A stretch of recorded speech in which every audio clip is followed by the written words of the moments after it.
பாக்குறீங்க? 2ஆம் தேதி தீர்ப்பு வரப்போகுது. எந்த மாதிரி தீர்ப்புகள் வரும்? கடுமையான தீர்ப்பு வாங்கணும்னு காவல்துறை தீர்ப்பை நம்ம முன்கூட்டியே கணிச்சு சொல்ல முடியாது. பாபர் மசூதிக்கு எப்படி தீர்ப்பு வரும்னு தெரியாம என்ன தீர்ப்பு வந்தாலும் அப்படியே ஏற்க வேண்டும்னு சொன்னாங்கல்ல எல்லாரும், அது மாதிரி இதை சொல்லிட்டு இருக்க முடியாது.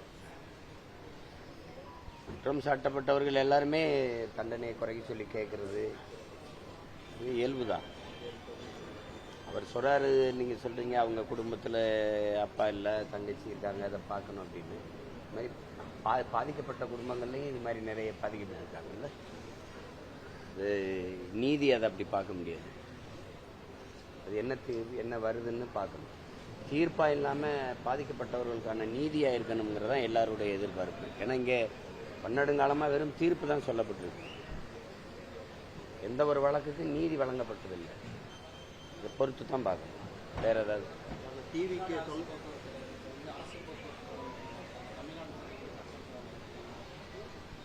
அதை நாங்கள் தொடர்ச்சியாக கேள்வி கேட்டுட்டு தான் இருக்கோம். அதில் என்ன இருக்கு? தமிழ்நாட்டு அரசு தானே அது, அதே எடுக்கணும். எந்த அரசு அது?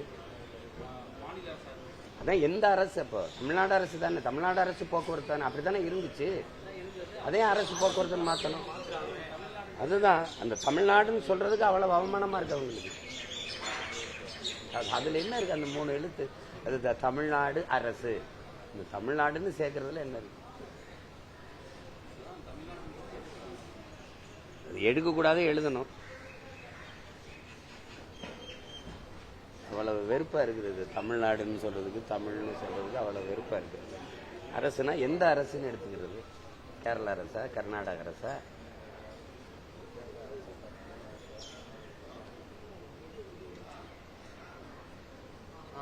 தமிழ் வாழ்கன்னு சொல்ல வேண்டியது. எல்லா இடத்துலையும் நம்ம அப்படிங்கிறது தமிழ்ல இருக்கும், மதுரை இங்கிலீஷ்ல இருக்கும். எங்க ஊர் ராமநாதத்துக்கு போகும்போது, ராமேஸ்வரத்துக்கு போகும்போது வெல்கம் டு ராம்நாடு. இங்கே நாங்க இங்கிலாந்துக்குள்ள போறோமா? இல்ல, ராமநாதபுரம் மாவட்டம் உங்களை வரவேற்கிறதுன்னு சொல்ல வேண்டியதெல்லாம் போட்டுட்டு வேணா கீழே ஆங்கிலத்தில் வெல்கம் டு ராம்நாடு, வட இந்திய பயணிகள் வராங்கன்னு, சரி வழிபட வராங்கன்னு போனோம். வெறும் ஆங்கிலத்தில் மட்டும்தானே எழுதியிருக்கு. பாக்குறீங்களா போய்? எதுல அக்கறை இருக்குது சொல்லுங்க? எதுல அக்கறை இருக்குது? ஆண்டுதோறும் வரோம். எங்க ஐயா முத்துராமலிங்கத்தேவர் எங்க தாத்தாவுக்கு வழிபாட்டுக்கு வரோம். இரு கரையில இந்த பாதைகள்ல ஒரு மரம் நடப்பட்டிருக்கா பாருங்க. ஆனா அந்த அன்னைக்கு மட்டும் இந்த கட்சிக்காரர்கள் கொடி மட்டும் வரிசையா நடப்படும். எதுல ஒன்றுல அக்கறையாவது அணியிருக்கு. இவங்க எப்படி தமிழ்நாடுன்னு சொல்றதுக்கு அவ்வளவு கூச்சப்படுறாங்க, அவ்வளவு அருவருப்பா இருக்கு. அதை எழுதுறதுல அவ்வளவு அவங்களுக்கு இது. நீங்க என்ன தொண்டர்கள் தாக்கப்பட்டதுக்கு அறிக்கை ஒன்று வெளியிட்டிருந்தீங்க. இது அவங்க விபத்து நடந்ததை போய் அரசியல் செய்யறாங்க அப்படின்னு செல்வபெருமன் சொல்லியிருக்காங்க. எது விபத்து? தீ விபத்து நடந்தது அது விபத்து தான், யதார்த்தமான விபத்து. அதுல அரசியல் செய்யறாங்க, கீழ்த்தனமான அரசியல் செய்யறாங்க. இதெல்லாம் போன நிர்வாகிகள் சந்திச்ச நிர்வாகிகள் அவங்க போய் அதுல என்ன அரசியல் செய்ய? பாதிக்கப்பட்ட மக்களுக்கு உதவ போறதுல அரசியல் இருக்கு. எதுதான் அரசியல்னு சொல்ல வராங்க? என்னை பாருங்க, நீங்க தானே கேள்வி எழுப்பீங்க. எதுதான் அரசியல்? சரி, யதார்த்தமா தீ பற்றி எரிஞ்சிருச்சு, உடனே போய் அதை அணைப்பதும், அதுக்கான பாதிக்கப்பட்ட மக்களுக்கு உரிய உதவியை செய்வதும், அதில் காயம்பட்டிருந்தா அவங்களுக்கு உரிய மருத்துவத்தை கொடுக்க செய்வதும், அதெல்லாம் யாருடைய பொறுப்பு? அது ஒரு அரசியல் இயக்கம் போய் செய்யும்போது ஆர்வப்பட்டு அந்த தமிழக வெற்றி கழகத்தினுடைய நிர்வாகிகள், பெண் பிள்ளைகள் போய் உதவும் போது அதை தடுத்து அதை விதிச்சு வயிற்றுல மிதிக்கிற அளவுக்கு அது என்ன பெரிய குற்றம் ஆயிடுச்சா? அது தேச துரோக குற்றமா? முதல்ல இந்த தலைவர்கள் இதுல போய் அரசியல் செய்யறாங்க, இதையெல்லாம் அரசியலாக்குறாங்க, இதையெல்லாம் அரசியலா பேசுறாங்க அப்படின்னு பேசுற தலைவர்கள் எது அரசியல்னு ஒரு பட்டியலை வெளியிட்டீங்கன்னா நாங்க அதை மட்டும் பேசிட்டு போறோம். எதுதான் அரசியல்? லட்சக்கணக்கா நாங்க எங்க கொல்லப்படுவோம், எங்க தாயகத்துல ஈழத்துல, அதை பேசக்கூடாது, அது அரசியல். 840 மீனவன் கொல்லப்பட்டிருக்கான், அது அரசியல். அவன் கைது பண்ணப்படுவான், படகு பறிக்கப்படும், அதை பேசினா அரசியல். 60-70 ஆண்டுகளா குடியிருந்த மக்களை திடீர்னு ஆக்கிரமிப்பு நீ இடிப்பீங்க. அப்ப கடற்கரையை ஆக்கிரமிச்சு கல்லறை கட்டிருக்கீங்க, அதை ஆக்கிரமிப்பான்னு கேட்டா இதெல்லாம் அரசியல் பேசுறீங்க. எதுதான் அரசியல்? இந்த 1000 ரூபாயும் அரிசியும் பருப்புமா சொல்லுங்க. இலவச பேருந்து, சாராயம் குடிச்சு செத்தா அதுக்கு 10 லட்சம் கொடுக்கறது, இதெல்லாம் தான் அரசியலா? எதை பேசுறது? அப்போ முதல்ல நீங்க கற்றுக்கிட்டு வாங்க எது அரசியல்.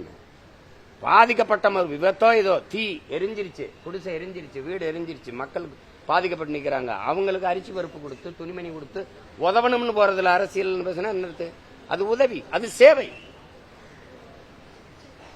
அதை செய்ய வந்த பொண்ணை எதுக்கு அது கீழே விழுத்து வாயத்தில் மிதிக்கிறதுலாம் எவ்வளவு பெரிய கொடுமை. எதா இருந்தாலும் இந்த நாட்டில் ஒண்ணு இருக்குது, வாக்குக்கு காசு கொடுத்து வாக்க பறிக்கிறது, அது அதர்மம் இல்லை, அது தர்மத்துக்கு எதிரானது இல்லை. மலைகளை மணலை வெட்டி விற்கிறது, அதெல்லாம் தர்மத்துக்கு எதிரானது இல்லை. எல்லாத்துலயும் தர்மத்தை கடைபிடிச்ச மக்கள் போல கூட்டணி தர்மம், அதுல என்னடா அதுல மட்டும் தர்மம் உங்களுக்கு வாழுது? கூட்டணி தர்மத்துக்காக அதெல்லாம் சைத்துக்கிறதா, கூட்டணி தர்மத்துக்காக இதெல்லாம் பேசுறது. உண்மையில அண்ணன் செல்வ பிறந்தரைக்கு மனச்சான்றோடு அது பேசுறாரா? ஸ்டாலின் கோச்சுக்காரன் தானே பேசுறப்பல, வேற என்னது? கொடுமை. இதே தம்பி விஜயோட காங்கிரஸ் கூட்டணி அப்படி பேசல.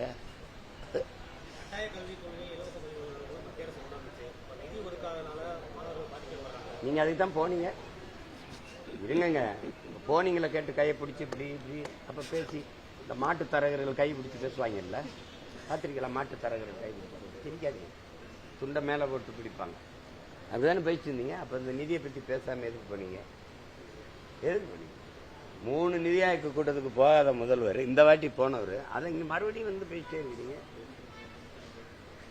உரிய எல்லா வரியும் கட்டிட்டு உரிய நிதியை தேவையான நேரத்தில் பேரிடர் காலத்தில் தேவையான நிதியை பெற்றுப் பெற முடியாது. எதுக்கு ஒரு அதிகாரம்?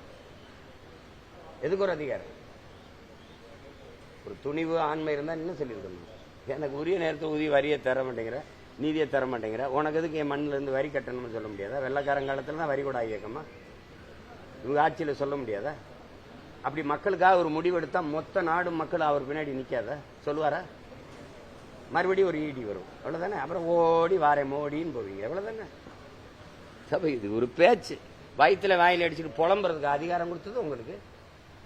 எங்களுக்கு நிதி தரல, நாங்க என்ன செய்யறது அப்படின்னு அதை நான் சொல்லலாம். இத்தனை கோடி மக்களின் பிரதிநிதித்துவப்பட்டு இவ்வளவு பெரிய அதிகாரத்தை வச்சுக்கிட்டு நாட்டின் முதலமைச்சராக இருந்துகிட்டு இதை பேசக்கூடாதுல்ல. எங்களுக்கு நிதி தரல, நாங்க என்ன செய்யறது அப்படின்னு. இந்த 1000 ரூபாய் கொடுக்கறதுக்கு இந்த இதுக்கெல்லாம் காசு கொடுக்கறதுக்கு எங்க இருந்து வருது? தொட்டதுக்கெல்லாம் நூலகம் அவங்க அப்பா பேர்ல கட்டுறதுக்கு, நினைவிடம் கட்டுறதுக்கு, சிலைகளை திறக்கிறதுக்கு, அதுக்கெல்லாம் பணம் எங்க இருந்து வருது? பரம்பரை சொத்தை வச்சுட்டு வரீங்களா? பதில் இருக்கா? நான் நல்ல ஒரு காரியத்துக்கு போயிட்டு இருக்கேன், ஏதாவது கெடுத்து இருக்காரு சொல்லுங்க. வேற ஏதாவது? ஜூன் 22 மதுரையில் நடக்கிற முருகன் மாநாட்டுக்கு கலந்து இந்து முன்னணி சார்பாக அழைப்பு கொடுப்பாங்க. அது அந்த நேரத்தில் எனக்கு என்ன வேலை இருக்குல்ல, நான் அதுக்கு வேற போராட்டம் வச்சிருக்கேன். ஆடு மாடுகளினுடைய மாநாடு வச்சிருக்கேன் இதே மதுரையில், அதில் பங்கேற்பேன். ஆந்திரா முதல்வர் துணை முதல்வரோட தமிழ்நாடு வருகை எப்படி பார்க்குறீங்க? அடுத்தடுத்த ஒரு அரசியல் நிகழ்ச்சி அவரோட வருகை எப்படி? அவங்க தம்பி பவன் கல்யாணம் வந்தா அவர் பிஜேபியோட கூட்டணி வச்சிருக்கிறாரு. அவ இங்க இருக்கிற பாரதிய ஜனதா கட்சி தலைவர்கள் அவர் துணை முதல்வராக இருக்கனால, பெரிய தலைவர் முதல்வராக இருக்கலாம், இல்லை சந்திரபாபு நாயுடு அழைக்க சிக்கலா இருந்திருக்கலாம், அதனால இவரை அழைச்சிருக்கலாம். ஒரு புகழ்பெற்ற திரைக்கலைஞர் அதோட துணை முதல்வராக இருக்கிறாரு, அவரை வர சொல்லி அழைச்சி பங்கேற்க வச்சிருக்கலாம். அதை போய் நம்ம பேசிக்க வேண்டியதில்லை. அதுல என்ன இருக்குது? நிறைய தமிழ்நாட்டு சம்பந்தமான பிரச்சனைகளை கையில் எடுப்போம், ஜனசேனா கட்சி உறுதியா நிற்போம் அப்படின்ற மாதிரி பிரச்சனையே அவங்க தான். தமிழ்நாட்டுக்கு என்ன பிரச்சனை சொல்லுங்க, சொல்லுங்க, ஒரு தடவை பேசி முடிவு. ஒரு கேள்வி, தமிழ்நாட்டுக்கு இருக்கிற பிரச்சனைகளுக்கெல்லாம் காரணம் யாரும் முதல்ல முடிவு? தினந்தோறும் பல ஆயிரக்கணக்கான பிரச்சனைகளை இந்த மாநிலத்தின் முதலமைச்சர், தம்பி என்னை கேளுங்க, சட்டசபைக்குள்ள 1 லட்சம் 3 ஆண்டுகள்ல 1 லட்சம் போராட்டங்களுக்கு அனுமதி கொடுத்திருக்கிறோம்னு சொல்லியிருக்காரு. சொல்லியிருக்காரா இல்லையா? ஆமாவா இல்லையா சொல்லுங்க. சொல்லியிருக்காருல்ல. அப்ப 1 லட்சம் போராட்டங்களை மக்களுக்குள்ள திணிச்சது யார்? அந்த பிரச்சனைகளை கையளித்தது யார்? 1 லட்சம் போராட்டங்களை நாங்க அனுமதி கொடுத்திருக்கோம்னு சொல்றதுல பெருமையா கேவலமா சிறுமையா? 1 லட்சம் பிரச்சனை 3 ஆண்டுகள்ல மக்களுக்கு கொடுத்துட்டு அது நல்லாட்சின்னு சொல்றது வெக்கமா இல்ல உங்களுக்கு? எல்லா பிரச்சனைகளையும் தீர்த்திருக்கோம்னு சொல்லணும். 1 லட்சம் பிரச்சனைக்கு போராட விட்டுருக்கோம்னா அதுல எந்த போராட்டத்துக்கு விட்டீங்க?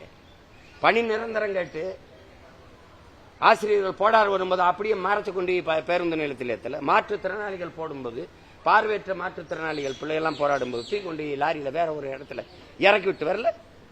இதெல்லாம் தான் போராட அனுமதியா? நான் கேட்ட போராட்டத்துக்கு எத்தனை போராட்டத்துக்கு அனுமதி கொடுத்துருக்கீங்க? இந்த பிரச்சனைகளை எங்களுக்கு கையளித்தது யார்? நீங்க சொல்ற ஆட்சியாளர்கள் தான். இந்த பிரச்சனைகளை எங்களுக்கு தந்த பெருமக்கள், ஆண்டவன் இல்ல, எங்களை ஆண்டவர்கள். இது யாரு தந்தது? அப்புறம் நாங்க அதெல்லாம் தீப்போம் அப்படின்னா சரி, முதல்ல இலங்கை சிறையில் இருக்கிற எங்க மீனவர்லாம் மொத்தமா வெளியிட சொல்லுங்க.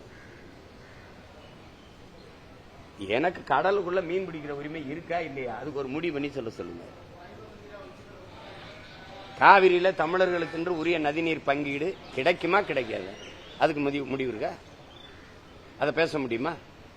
கொடுங்கன்னு பாரதிய ஜனதா சொன்னா அடுத்த வாட்டி மறுபடியும் காங்கிரஸ் ஜெயிக்கும். குடுன்னு இங்க இருக்கிற காங்கிரஸ் சொன்னா அங்க மறுபடியும் பிஜேபி ஜெயிக்கும். ஒரு தேர்தல் அற்ப வெற்றிக்காக பதவிக்காக ஒரு தேசியத்தின் உரிமையை சாகடிச்ச நீங்க, நாங்கெல்லாம் எங்களை பார்த்தா அப்படி இப்படி கை கட்டி நின்று பதில் சொல்றதுனால கேனப்பை மக்கள் தெரியுதா?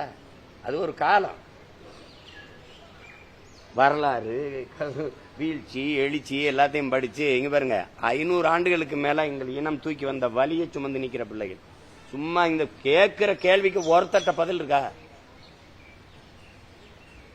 இத்தனை பிரச்சனைகள். நீட்டு, சரி, நீட்டை கொண்டு வந்தது யாரு? சரி, ஜிஎஸ்டி, இந்த வரியை கணக்கு சுமக்க முடியாத வரிச்சுமை எங்க மக்கள் மேல திணிச்சது யாரு? சரி, இந்த வரியை எடுத்துட்டு போற என்னவா நலத்திட்டமா மக்களுக்கு திருப்பி வருது பதில்? எந்த நிதிநிலை அறிக்கையிலாவது நாடங்களும் இவ்வளவு வருவாய் பெருக்கம் சரக்கு மற்றும் சேவை வரியால, இந்த வரி நாடங்களும் இப்படி மக்களின் நலத்திட்டத்துக்காக பிரித்து அனுப்பப்படுது. குழந்தைகள் நலன், கல்வி, தொழில் வளர்ச்சி, பொருளாதார வளர்ச்சி, இல்ல இந்த வேலை வாய்ப்பு அல்லது இந்த மருத்துவ வசதி, அது ஏதாவது போக்குவரத்து அப்படி ஏதாவது பிரிச்சு அனுப்பப்படுது. தடையற்ற மின்சார விநியோகம் அப்படி ஏதாவது இருக்கா? 156 லட்சம் 160 லட்சம் கோடிகளுக்கு மேல கடன். இங்கே ஒரு நல்லாட்சி கொடுத்த நாயகர் 10 லட்சம் கோடியை தொட போறாரு கடன். கடங்கார பைய நாட்டில் நான் ஒரு கடங்காரன், நீ ஒரு கடங்காரன். இதுல வளர்ச்சி, டெவலப்பு, நல்லாட்சி இதெல்லாம் என்ன இருக்கு? வெறும் சொல்லாட்சி மட்டும்தான். நல்லாட்சி எங்கிட்ட இருக்கு? உங்களால கேட்க முடிஞ்சா? நாட்டு பாதுகாப்புக்கு எல்லையில் நின்று போராடி செத்த ராணுவ வீரன் உடல் இந்த மண்ணுக்கு வரும்போது என்ன அந்த நாட்டு வீட்டுக்கு மத்திய மாநில அரசுகள் எவ்வளவு நிதி உதவி கொடுத்தது? கள்ளச்சாராயம் குடிச்ச செத்தமை வீட்டுக்கு எவ்வளவு நிதி உதவி கொடுத்தது? நாங்கள் பிள்ளைகளை படிக்க வைப்போம், வீட்டுக்கு ஒருவருக்கு அரசு வேலை கொடுப்போம். இதெல்லாம் ராணுவ வீரன், நாட்டை பாதுகாக்க போற படை வீரன் செத்து வந்தவனுக்கு அவன் குடும்பத்தில் இதெல்லாம் சொல்லல. 1 கோடி நிதி கொடுக்கும், மத்திய அரசு கொடுக்கும், மாநில அரசு கொடுக்கும், நிதி பாதுகாப்பை கொடுக்கும், வறுமையை சந்திக்காம விடும். நான் நாட்டுக்காக போய் செத்தால் என் வீட்டை இந்த நாடு பார்க்குங்கிற நம்பிக்கை ஒரு ராணுவ வீரனுக்கு இந்த நாடு கொடுத்திருக்கா?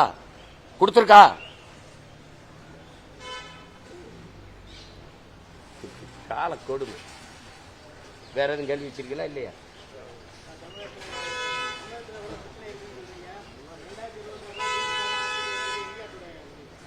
யாரு விரும்புறாங்க சொல்றாங்க? உங்களுக்கு தெரியுது இவ்வளவு பிரச்சனை இருக்குது. திமுக ஆட்சி மறுபடியும் வரும்னு நீங்க வர விரும்புனீங்கன்னா ஓட்டை அவங்களுக்கு போடுங்க, வந்துடக்கூடாதுன்னா ஓட்டை மாற்றி போடுங்க.